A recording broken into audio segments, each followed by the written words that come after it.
மாநில பொருளாளரும் திருப்பூர் மாவட்டத்தின் பொறுப்பு தலைவரா செயலாற்றிட்டு இருக்கேன்.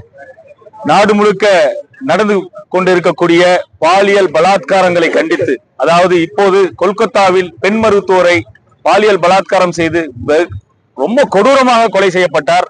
அதற்கு உண்டான நீதி கேட்டும், மேலும் தேசம் முழுக்க எத்தனையோ பெண்கள் வெளியே சொல்ல முடியாத அளவுக்கு பாலியல் தொல்லைகள் இருக்காங்க. இப்ப கேரளால பாத்தீங்கன்னா நிறைய நடந்துட்டு இருக்கு. அதே மாதிரி கிருஷ்ணகிரியில 11 வயசு குழந்தைகளை கூட்டு போய் பிடி வாதியார் செஞ்சிருக்கா. அதே மாதிரி பாத்தீங்கன்னா நிறைய இடத்துல மும்பையில 2 பெண் குழந்தைகள் எல்கேஜி படிக்கக்கூடிய குழந்தைகளை கூட்டு போய் பலாத்காரம் பண்ணியிருக்காங்க. பெண் குழந்தைகளுக்கு தொடர்ந்து இந்த துன்புறுத்தல் கொடுத்து கொண்டு இருக்கக்கூடிய யாரா இருந்தாலும் அவர்களுக்கு சட்டம் கடுமையாக்கப்படணும். இந்த மத்திய அரசு இஸ்லாமியர்கள் மீது மட்டுமே கண் துடைப்பு நாடகங்களுக்காக சட்டங்கள் இயற்றுகிறது. பெண்களுக்கு உண்டான கடுமையான சட்டம், பாலியல் சம்பந்தமா யார் தவறு செய்தாலும் உடனடியாக மக்கள் மத்தியில் தூக்கிலிட